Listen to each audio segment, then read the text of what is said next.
Okay. 19. Write n attribute grammar whose BNF basis is that of example 3.6 in section 3.4.5, which is this. सही है। ये attribute grammar की बात कर रहे हैं, इसको कर रहे हैं। अब इसको चेंज ऐसे करना है कि but whose language rules are as follows. अभी मैंने फॉर वीडियो के लिए एक्सप्लेन कर रहा हूँ मैं। अभी मैंने ये पूरा एक्सप्लेन किया था out of video, I don't know why, लेकिन मैंने एक्सप्लेन किया था कि यहाँ पे अगर दोनों इंट है तो फिर इंटीजर रिटर्न हो जाए, और एक भी अगर इंटीजर नहीं है यानी कि वो फ्लोट है तो फिर आउटपुट में भी फ्लोट आ जाए। तो ये रूल इस तरीके से चेंज करने के लिए कह रहे हैं कि data types can not be mixed in expressions. सही। क्या मतलब है इसका?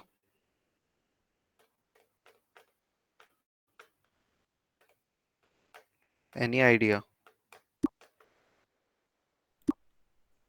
नो। रऊफ, इसका ये मतलब तो नहीं है कि जैसे एक हमारे पास एक्सप्रेशन है तो वो एक्सप्रेशन मतलब डेटा टाइप्स के लिए इवेल्युएट होगा, यही मतलब है इसका है ना? कि या तो दोनों इंटीजर हो या तो दोनों फ्लोट फ्लोट हो। हो। सही। सिर्फ तभी होगा। तो यहाँ पर हमें इस तरीके से चेंज करना है कि यहाँ पे जो लिखा हुआ है कि if actual type integer and integer then int else real, यानी कि सारे बाकी केसेस को रियल असाइन कर रहा है, जबकि इसमें हमें क्या करना है, इसमें दो चीजें करनी है। ये तो एज इट इज आ जाएगा, int int else if var actual type equals to float and var actual type equals to float then real। समझ आया क्या किया है? मैं लिख के बताऊं। रऊफ, सब कुछ सेम रहेगा, बस इंट जो दो बार लिखा है उसकी जगह एक बार इंट और एक बार फ्लोट आएगा। हम्म। अभी एक सेकंड, मैंने सही ओके। से सुना नहीं। सही है। ऊपर वो जो इंट वाली दोनों कंडीशन थी वो तो ऐसी एज इट इज रहेगी, और यहाँ पे मैं एल्स इफ करके कह रहा हूँ कि इफ var, पूरे में वो नहीं कर रहा, इफ var actual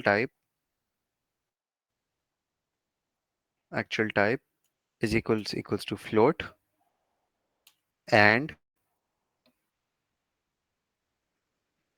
क्या, and var3 actual type equals to float, तो रिटर्न क्या हो जाए? फ्लोट। सही। एल्स इफ, या एल्स कर देता हूँ कि इसके अलावा कुछ भी हो। इसके अलावा मैं एज्यूम कर रहा हूँ कि वो वाली चीज़ भी लिखी है, मैं एक्चुअली कर देता हूँ इसको, चलो।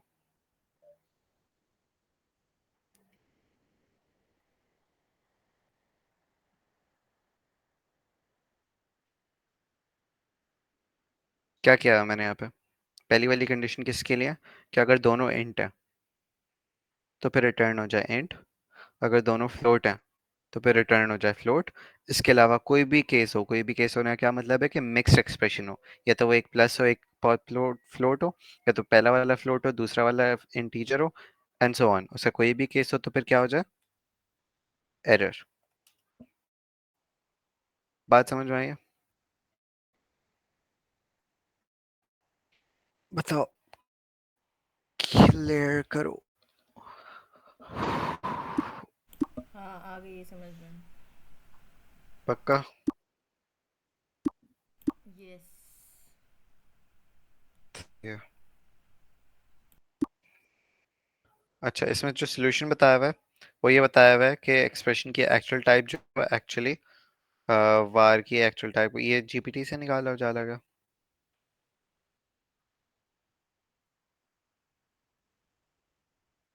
जाला इधर का।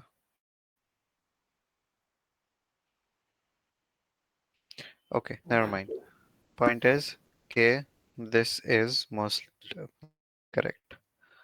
सही है। ये लेकिन ये खत्म नहीं हुआ है, नेक्स्ट क्या है?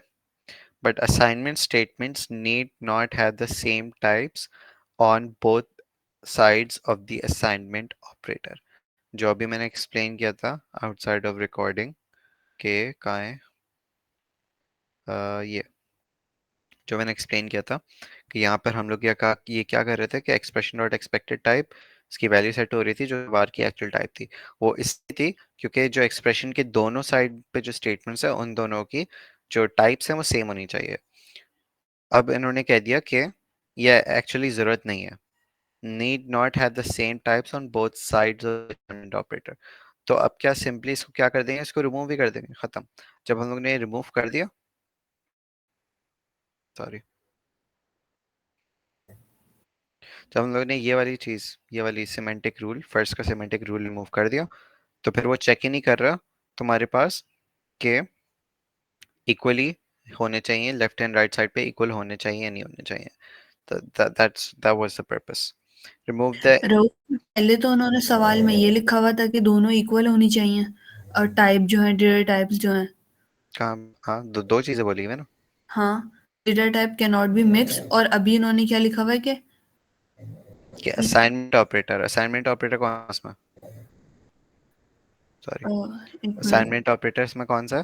पहला वाला हाँ गया, ये हाँ वाला। हाँ हाँ। तो इसमें कह रहे हैं कि जरूरत नहीं है कि दोनों साइड पे सेम डेटा टाइप्स हों।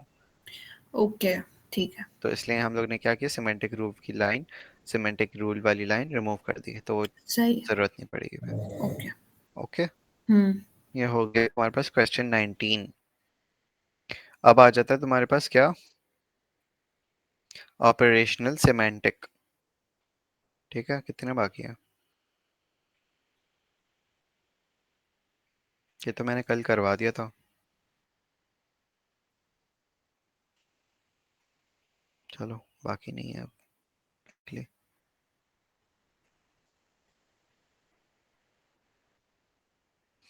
अच्छा भाई, अब क्या है तुम्हारे पास, denotational semantics, de sorry operational semantics. Operational semantics क्या होती है?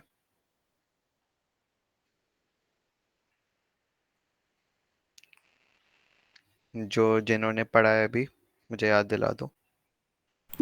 स्टेप बाय स्टेप हम डिफाइन करते हैं कि मतलब प्रोग्रामिंग लैंग्वेज कैसे काम करती है, लैंग्वेज हाँ, कैसे। इन वर्ड, इन और इंग्लिश इसका में। proof, वो मशीन स्टेट वाली बात आ जाती है ना, मशीन के स्टेट मशीन के हम स्टेट, एवेल्युएट कर हाँ। रहे होते हैं। हाँ, ऑन सही, वर्डिंग्स बताते हैं बेसिकली हम लोग। मुझे हम्म। एक एग्जांपल भी देखना था ऑपरेशनल सिमेंटिक्स की। Where is operational semantics?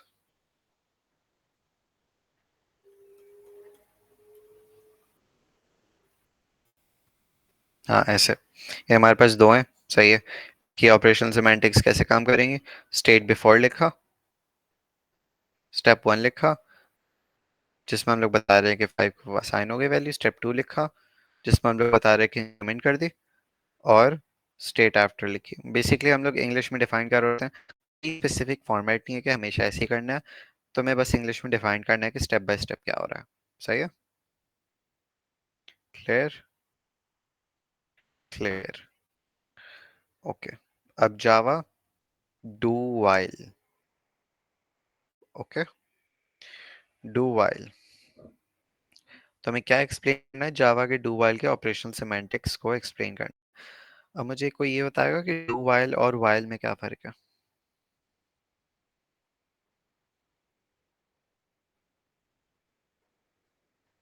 या तो कोई फर्क नहीं है तो बता दो, सेम है। दोबारा दोबारा क्या बोला तुमने?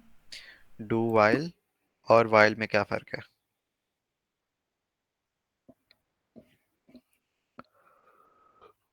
नो, बता दो, हाँ। वाइल में तुम्हारे पास कंडीशन लूप चलने से पहले चेक होती है, और डू वाइल में तुम्हारे पास आइट्रेशन के एंड पर चेक होती है। यानी कि लेट्स सपोज मैं कह रहा हूँ कि x इज इक्वल्स टू 0 है, सही। और एक ये सिंटेक्स है, while x is not equals to 0 print. क्या while लूप चलेगा? बताओ। नहीं, पहले नहीं चलेगा ना वाइल। नहीं चलेगा ना, लेकिन अगर मैं यहाँ पे डू डू while कर देता, हाँ, फिर पहले। तो वो क्या होगा कि ये कंडीशन जो है बाद में चेक करेगा, हर आइट्रेशन के बाद चेक करेगा। यानी कि मैंने ये पहले चेक हुई, मतलब एग्जीक्यूट हुई प्रिंट वाली, और फिर लूप के जब ये खत्म हो रहा होगा, यानी कि एंड वाली स्टेटमेंट, चेक करेगा कि वैल्यू 0 के बराबर है नहीं, अगर है तो वो ब्रेक कर देगा। ये फर्क है डू वाइल में। डू वाइल में हमारे पास कंडीशन एंड पे चेक होती है, और while is also it which is why it's called pre test while वाला, सिंपली क्योंकि प्री का मतलब क्या होता है, पहले, राइट? तो पहले टेस्ट कर रहा है वो। डू वाइल में समझ पहले में आई ये टेस्ट चीज? करते हैं ना हमारे पास। नहीं नहीं, डू वाइल में बाद में चेक करता है, वाइल में पहले करता है। ओके। ओके, याद है? क्लियर? ओके, तो हमारे पास आ गया। तो डू वाइल में तुम्हें एक्सप्लेन करना है, कोई भी एक सिंपल सी स्टेटमेंट ले लो, जैसे यहाँ पे दी हुई है। तूने यहाँ पे क्या किया हुआ कि कोई भी एक सूडो कोड एक्सप्लेन बनाया हुआ है सिंपल का, जिसमें यहाँ पे बताया हुआ है तुमने, लेबल बताते हैं सुबल कोड में, सूडो कोड में, कि ये लूप वाला सेक्शन है, सही है?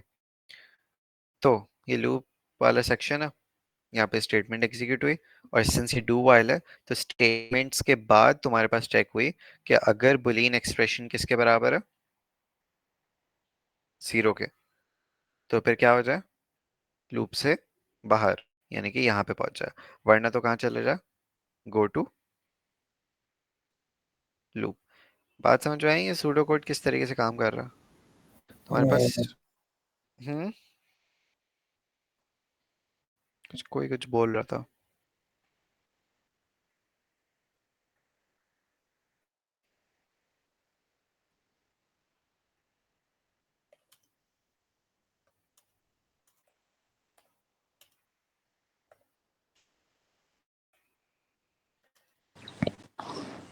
जावा के सूडो कोड के बजाय बजाय हम लोग स्कीमा या फिर पाइथन का लिख लें, अगर ज़्यादा अच्छा समझ में नहीं आ जाएगा?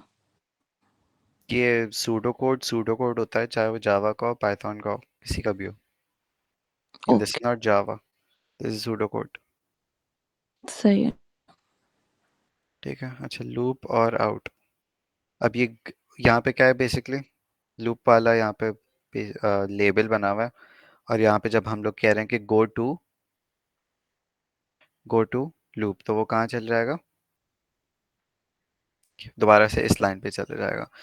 बेसिकली लूप वाला सेक्शन डिफाइन है, यहाँ पे कोई भी स्टेटमेंट एग्जीक्यूट होंगी, और डू वाइल पे स्टेटमेंट के बाद चेक होता है कि अगर, तो वो एक्सप्रेशन चेक होती है, कोई भी यहाँ पे एग्जांपल दे दी, अगर 0 के बराबर है तो फिर वो लूप से एग्जिट हो जाए, यानी कि आउट पर चला जाए, और अगर बराबर है अभी तक तो क्या करे वो,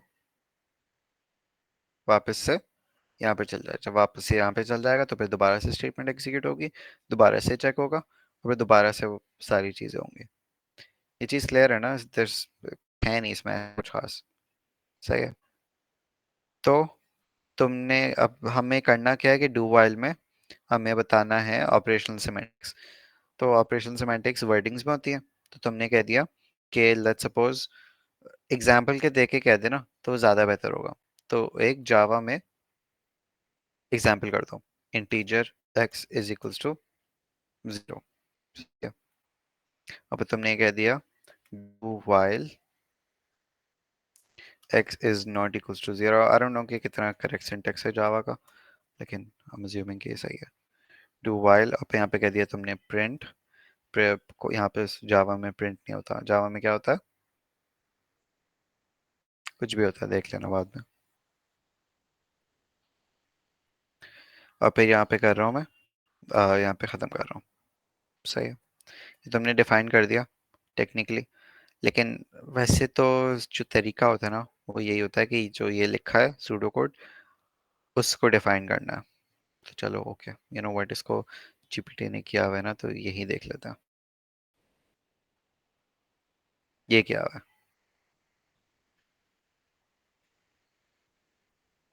ओके, इसको थोड़ा और रऊफ डिफाइन बात कर। अ, यार ये क्या हमें जावा कोड लिखना होगा इसमें? जी, जावा कोड नहीं है। जो भी है सूडो कोड है ना ये? हाँ, सूडो कोड, अगेन, कोई सूडो कोड है, सूडो का मतलब क्या होता है, नॉट रियल। तो कोई हाँ, ऐसा कोई सिंटैक्टिकली करेक्ट नहीं होना चाहिए, बस पाइथन लिख दो अपनी जगह, अगर तुम्हें जितनी समझ में आ रही है। तुम सूडो कोड में लोग इंग्लिश भी लिखते हैं, सही है? तो तुम इसमें इंग्लिश भी लिख सकती हो कि दिस इज लूप, यहाँ पे स्टेटमेंट्स, और यहाँ पे कोई भी इंग्लिश लिख दो, कि if boolean expression is equals to 0 instead of ये करने के, तो फिर go to out वाला। ओके सही है, ठीक। अच्छा, ये तुमने कर दिया। और फिर ऑपरेशनल सिमेंटिक्स में ऐसा कुछ है नहीं, में जो है वो क्या कर रहे हैं, बस हम लोग एक्सप्लेन कर रहे हैं कि फर्स्ट पहले करो स्टेटमेंट को एग्जीक्यूट, और फिर बुलियन एक्सप्रेशन चेक करो, और अगर वो ट्रू हो गई तो फिर go to out, else go to loop. Basically find करना तो मैं इंग्लिश में बताना है, पर बहुत ही फजूल सी चीज़ है ऑपरेशनल सिमेंटिक्स। तो आई डोंट नो कि मैं इसको और कितना एक्सप्लेन करूं, जीबीटी ने भी इतना ही दिया हुआ है। ओके आगे बढ़ो, ठीक है। अच्छा, एडा का फोर, एडा मैं नहीं कर रहा क्योंकि एडा नहीं आती और ना ही एडा जो है में आने वाली है। ठीक है भाई, इस पर है तुम्हारे पास सी प्लस का इफ देन, तुम्हारे पास उसकी ऑपरेशन सिमेंटिक्स लिखना है। तुमने क्या लिखा इसका सूडो कोड, इसके सूडो कोड में क्या है कि if boolean expression equals to 0 go to else label, sorry, if boolean expression is equals to 0 go to else, then statement go to out, go to else। थोड़ा अजीब से गलत लिखा हुआ है वैसे, इसका सही करूं या कर ये इसके सूडो कोड लिख लोगे इफ देन का।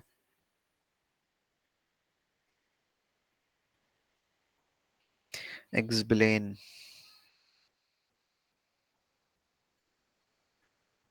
ठीक है। अब कोई कुछ नहीं बोल रहा तो हम अज्यूमिंग के लिख लोगे तुम लोग, ठीक है। कोई है भी हाँ हाँ हूँ, मैं हूँ, और लैब भी है।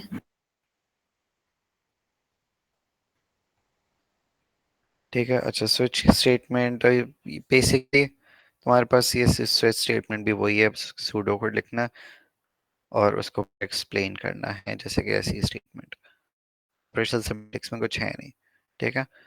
और डिनोटेशनल सिमेंटिक्स जो है उसमें ना थोड़ा सा टाइम लगना है, और मेरी अब है नहीं हिम्मत, तो वो मैं समझा दूंगा, ठीक है। डिनोटेशनल भी वैसे कुछ है नहीं इतना, डिनोटेशन बाद में समझाओगे?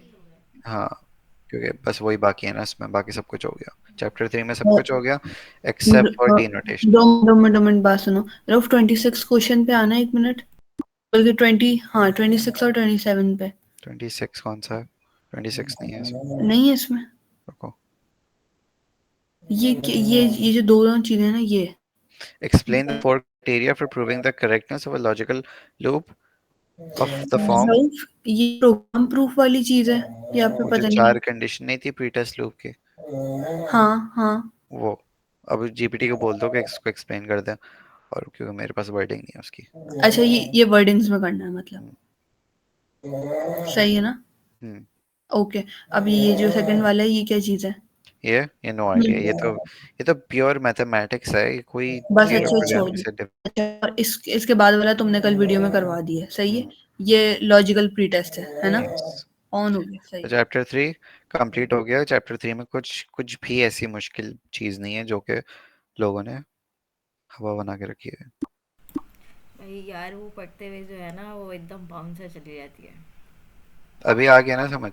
हाँ अभी तो आ गया भाई, ये बस ठीक है, डिनोटेशनल डिनोटेशनल नहीं समझ में डिनोटेशनल आया मैं तो। करवा दूंगा, ठीक है। डिनोटेशनल भी कुछ है नहीं वैसा, नहीं वो तो डिनोटेशनल भी तुम्हारे पास कोई, अच्छा जस्ट टू बी क्लियर, डिनोटेशनल भी तुम्हारे पास उसका कोई लैंग्वेज नहीं है कि बस सिंटैक्टिकली करेक्ट होना चाहिए, वो भी बेसिकली तुम्हारे पास इंग्लिश ही होती है उसमें भी।